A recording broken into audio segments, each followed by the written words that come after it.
بسم اللہ الرحمن الرحیم۔ السلام علیکم ناظرین، میں طارق اسماعیل ساگر آپ کی خدمت میں آج ایک بہت اہم مسئلے کا وہ پہلو لے کر حاضر ہوا ہوں جس پہ شاید آپ کی نظر بہت کم جاتی ہو، لیکن جو آپ تک پہنچنا بہت ضروری تھا۔ ایکچولی یہ بات میرے ذہن میں یہ جامعہ منظور اسلامیہ کے جو ایک صاحب پکڑے گئے ہیں اور ان سے متعلق پھر جو باتیں سامنے آ رہی ہیں کہ وہ وہاں قاضی القضاء کے عہدے پہ فائز تھے اور طویل عرصہ سے اس طرح کے گنونے کاموں میں ملوث تھے۔ اب دینی مدارس کے حوالے سے تو خیر کبھی بات ہوگی، لیکن میں دنیاوی جو مدارس ہیں ان کے حوالے سے بھی آج آپ کے سامنے ایک سوال اٹھانا جا رہا ہوں۔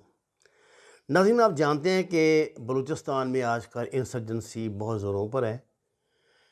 کل کی بات ہے، کل مارگٹ مائنز کی حفاظت پر ممبو فرنٹیئر کور کے 4 جوان دہشت گردوں کی طرف سے بچھائی گئی بارودی سرنگوں کے دھماکے میں شہید ہو گئے، جبکہ گزشتہ ہفتے پر پیر اسماعیل زیارت بلوچستان کے قریب ایف سی چوکی پر حملہ کیا گیا جس میں 4 جوان شہید ہو گئے اور 5 پی ایل اے کے دہشت گرد بھی موقع پر ہلاک ہو گئے۔ ہلاک ہونے والوں میں پی ایل اے کے دہشت گردوں میں سے ایک پیر میر علی شاہ ایگریکلچر یونیورسٹی کا طالب علم آفتاب یوسف جٹک تھا۔ اس کی موت کے ساتھ ہی بلوچ لبریشن آرمی کی ترجمان جنید بلوچ کی جانب سے پی ایل اے کی ویب سائٹ پر ہی ایل اے ٹریننگ کیمپس میں آفتاب جٹک کی تصاویر اور پی ایل اے کی دہشت گردوں کے ساتھ تصاویر شیئر کی گئیں اور اسے فخر سے ہی پی ایل اے کا سرمچار بناتے ہوئے کہا کہ آفتاب یوسف بلوچ، جس کا تنظیمی نام واشین زہری تھا، وہ سیکورٹی فورسز پر متعدد حملوں میں براہ راست لیڈ کرتا رہا۔ دہشت گرد حملوں میں تنظیم کے ترجمان نے یہ بھی بتایا کہ وہ اعلیٰ تعلیم یافتہ اور ماہر معاشیات تھا۔ اسی طرح اگر تھوڑا پیچھے چلے جائیں تو مئی 2020 میں سیکورٹی فورسز کے ساتھ دہشت گردوں کی جھڑپ ہوئی ہے، جس میں دونوں حملہ آور دہشت گرد مارے جاتے ہیں۔ مارے جانے والے دہشت گردوں کی شناخت شہداد بلوچ اور احسان بلوچ کے نام سے ہوئی۔ شہداد بلوچ نے پاکستان کے اعلیٰ تعلیمی ادارے قائد-اعظم یونیورسٹی اسلام آباد میں ڈیفنس اینڈ اسٹریٹجک اسٹڈیز میں ماسٹر کی ڈگری حاصل کر کے ایم فل کی ڈگری کے لیے شعبہ national institute of Pakistan studies میں داخلہ لیا تھا۔ اس کے ساتھ دوسرا ہلاک ہونے والا دہشت گرد احسان بلوچ اسی یونیورسٹی کے شعبہ جینڈر اسٹڈیز کا طالب علم تھا۔ شہداد بلوچ 2016 میں خود تربت سے لاپتہ ہو گیا، جس پر حامد میر نے مسنگ پرسنز کا وہ رونا رویا کہ انسانی حقوق کی تنظیموں نے مسنگ پرسنز کی لسٹ میں ڈالتے ہوئے معصوم طلبہ کی جبری گمشدگی کا وسیلہ کرتے ہوئے احتجاج کیا۔ اس پہ خاصا اس نے اس کی وہ مامے کی جو تھی نا لڑکی، کیا نام تھا اس کا، وہ بڑی آج کل جو کینیڈا میں بیٹھی ہوئی ہے، تو اس کے ساتھ مل کے حامد میر نے نا خاصا ڈول ڈھمکا ان دنوں کیا تھا۔ ان دنوں یہ بڑا ایکٹیو تھا ان معاملات میں۔ شہداد بلوچ کے متعلق میں نے آپ کو عرض کر دیا، لیکن سن 2020 میں یہ دونوں مسنگ پرسنس نمودار ہوئے، جو یہ 2016 میں ہو گئے تھے نا، مسنگ ہو گئے تھے، یہ 2020 میں اچانک ظاہر ہوئے اور سیکورٹی فورسز کے ساتھ جھڑپ میں مارے گئے۔ ان کی ہلاکت کے بعد کالعدم دہشت گرد تنظیم بلوچ لبریشن آرمی نے بیان جاری کیا کہ شہداد اور احسان بلوچ گزشتہ کئی سالوں سے ان کے ساتھ وابستہ تھے، جبکہ ان کی ہلاکت کے بعد چونکا دینے والا بیان لمز کی پروفیسر ندا کرمانی کا تھا، لمز یونیورسٹی جو ہماری ہے لاہور والی ہے، جس نے انہیں معصوم طالب علموں کا مزاحمتی گروپ کہا۔ یہ ان محترمہ نے فرمایا تھا ان کے متعلق، جو کراچی میں اسٹاک ایکسچینج پہ اس میں فائرنگ کے مقابلے میں مارے گئے تھے، یا وہاں یا شاید یہ چائنا، کراچی میں چائنا کی قونصلیٹ پہ حملہ ہوا تھا۔ شہداد بلوچ کے دوستوں کے لیے باعث حیرانگی تھا کہ کیسے سی ایس پی افسر بننے کا خواہش مندیہ نوجوان دہشت گردوں کے ہتھے چڑھ گیا اور ان کے ساتھ مل کے اتنی بڑی اس نے کارروائی کی، اتنی کارروائیاں کرتا رہا۔ وہ تو مارا گیا تو پتہ لگا نا اس کا، اس سے پہلے جانے کتنے کامیاب آپریشن وہ اپنی دانش میں کر بھی چکا تھا۔ دوسری جانب ناظرین، آفتاب یوسف جتک کے دوست حیران نہیں تھے کہ اس کے ایک دوست عبد الرحمن کے کہنا تھا کہ میں آفتاب کا کلاس فیلو تھا، ہم جی سی یو میں پڑھتے رہے ہیں، وہاں اساتذہ جتنا زہر پاکستان اور آرمی کے خلاف طالب علموں کے ذہنوں میں اڈھیلتے رہے، اس کا اثر تو ہونا ہی تھا۔ ہاں جی، اس کا اثر تو ہونا ہی تھا۔ چند روز قبل ایگریکلچر یونیورسٹی فیصل آباد سے فارغ التحصیل طالب علم نے بتایا کہ ان کا ایچ او ڈی لیکچر دیتے دیتے پاکستان کے ریاستی اداروں کے خلاف بات کو موڑ دیتا تھا، یعنی کہتے ہیں نا ادھر بات کو ٹرن کر دیتا تھا، اور کچے ذہنوں کو متنفر کرنے میں بڑا کامیاب بھی رہا۔ جانے اس کے کتنے بنائے ہوئے دہشت گرد اس وقت القاعدہ میں یا ٹی ٹی پی میں یا ادھر ادھر یا اسی بلوچ پی ایل ایف میں اس میں ہوں گے، مصروف عمل ہوں گے، اور جب وہ بیچارے مارے جائیں گے تو معصوم ہو جائیں گے۔ اب تو مسنگ پرسن ہو گئے نا، اب جب وہ مارے جائیں گے تو معصوم ہو جائیں گے، اور جناب پروپیگنڈا شروع ہو جائے گا، اور جناب ان کے حوالے سے بڑی بڑی کہانیاں بنیں گی۔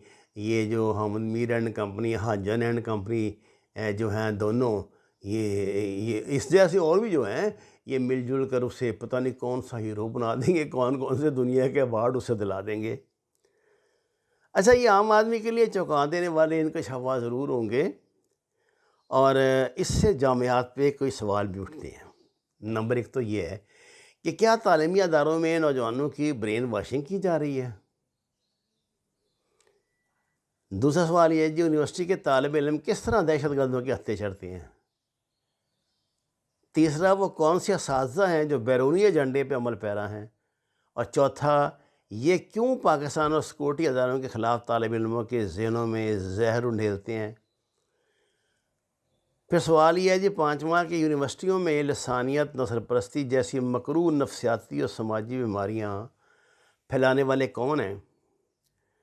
پھر آ گیا جی ہماری یونیورسٹیوں میں لیبرل مافیا کیوں زور پکڑ رہا ہے؟ لال لال لہرانے کا خالق کون تھا؟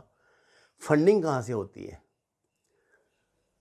اور ساتواں ہے جی جو سیکولر اساتذہ پاکستان مخالف سرگرمیوں میں ملوث ہوتے ہیں، اور انہیں لگام دینا کن کا کام ہے؟ کیا تعلیمی اداروں پر چیک رکھنا ضروری نہیں؟ ریاست کے لیے لمحہ فکر یہ ہے کہ ان جامعات میں دشمنوں کا ایجنڈا پروان چڑھ رہا ہے، اور بڑی تیزی سے چڑھ رہا ہے، ان کو کوئی روکنے والا نہیں، ٹوکنے والا نہیں۔ ناظرین کرام، اگر آپ پنجاب یونیورسٹی لاہور یا جامعہ کراچی یا اسلام آباد کی یونیورسٹیوں میں جہاں بھی جائیں نا، وہاں کی جو طالب علم ہے وہ آپ کو فوراً بتا دیں گے جی ہمارے جو فلاں ٹیچر ہیں وہ اس معاملے میں بڑی شہرت رکھتے ہیں کہ فوج کے وہ خلاف ہیں، اور جناب بڑے لیبرل ہیں اور بڑے سیکولر ہیں، یہ ہیں وہ ہیں۔ ان کی سرخیل ہے وہ عائشہ صدیقہ، جو شاید اسلام آباد کی کسی یونیورسٹی میں پڑھتی ہے، جس نے 3-4 کتابیں بھی، میرے خیال 2 کتابیں فوج کے خلاف لکھی ہوئی ہیں، رہتی یہاں سے نہ پڑھاتی ہے، رہتی میرے خیال امریکہ میں ہے۔ سارا پاکستان جانتا ہے کہ اس عورت نے پی آئی اے کے فلائٹ کے ذریعے یہ بغیر ویزے کے کابل گئی، کابل میں جہاں اس کا وہ دوست آیا ہوا تھا، وہ انڈیا والا اجیت ڈوال، اس سے ملاقات کی۔ اس ملاقات میں کے بعد بہت تیزی سے وہ ایک نیا پلان لے کر آیا کرتا تھا ہر دفعہ، مدارس میں، یہ اس میں ہماری جامعات میں یہ پاکستان مخالف جذبات نے سر اٹھایا۔ دیکھیے، میں آپ سے بار بار یہ بات کہہ چکا ہوں، پنجابی جو ہے نا وہ نیچرلی فوج سے محبت کرنے والے ہوتے ہیں۔ ہمارا مزاج ایسا ہے کہ ہمارے جو بہت زیادہ ہمارے جو پنجاب کے اضلاع ہیں، یہ وہی لوگ ہیں جو انگریزوں کے زمانے سے فوج کی نوکریاں کر رہے ہیں۔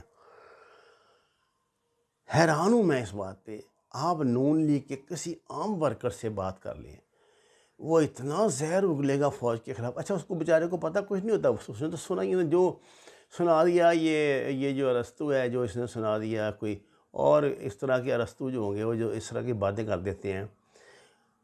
یہ جو پرویز رشید ہے اس کے متعلق مجھے نہیں سمجھ آتی. آپ دن رات ہیں لوگ یہاں مرضیوں کی جان کو روتے رہتے ہیں, کرتے رہتے ہیں. ہم تو خیر اس موضوع پہ میں تو کم ہی بات کرتا ہوں, لیکن آپ کو پتہ ہے وہ مرضی ہے, اور آپ کو پتہ ہے اس کا ایک ایجنڈا ہے, اور آپ کو پتہ ہے وہ شروع سے اس پہ کام کر رہا ہے. وہ تو اس وقت فوج کا مخالف تھا جب نواز شریف بھی نہیں تھا. یہ سارا زہر ان کے دماغوں میں اس نے بھرا. یہ وہ تعلیق ہے اس کا محترمہ مریم نواز کا.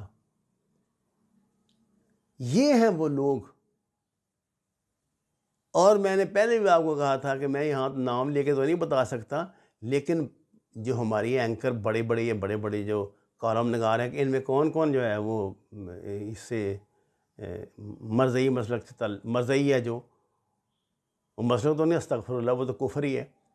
اور ان کا کیا ایجنڈا ہے. اور یہ لوگ جو ہر دوسرے تیسرے مہینے دورے پر امریکہ گئے ہوتے ہیں, یہ مختلف شعبہ زندگی میں پھیلے ہوئے ہیں, ہر جگہ یہ لوگ موجود ہیں, لیکن ان کا نوٹس کوئی نہیں لیتا. جس طرح کہ یہ 10 ایرانی اسکولوں کا کسی نے نوٹس نہیں لیا تھا, اور اگر حکومت نے جستجو کی تو جانے کتنی اس طرح کے بیرونی فنڈنگ سے چلنے والے ادارے یہاں نکلیں گے. پاکستان کو تو اصل میں پروکسی کا میدان بنایا ہوا ہے ان لوگوں نے. ایجنڈا اپنا اپنا ہوتا ہے ان کا, اور ہمارے نوجوان بچے اللہ تعالیٰ نے ہدایت دی وہ گمراہ ہوتے رہتے ہیں. بہرحال سیکورٹی اداروں کو اس بات کا بہت سیریس نوٹس لینا چاہیے. اگر آپ صرف لاہور کی 2-3 یونیورسٹیاں مجھ سے نام پوچھ لینا ان کے, وہاں صرف ریسرچ پیپر جو ریسرچ اسکالر دوسرے ملکوں سے آ کے ریسرچ کرتے ہیں, ان کے موضوعات 90% ان میں سے وہ جس کو ہمارے شمالی علاقوں میں ریسرچ کرتے ہیں.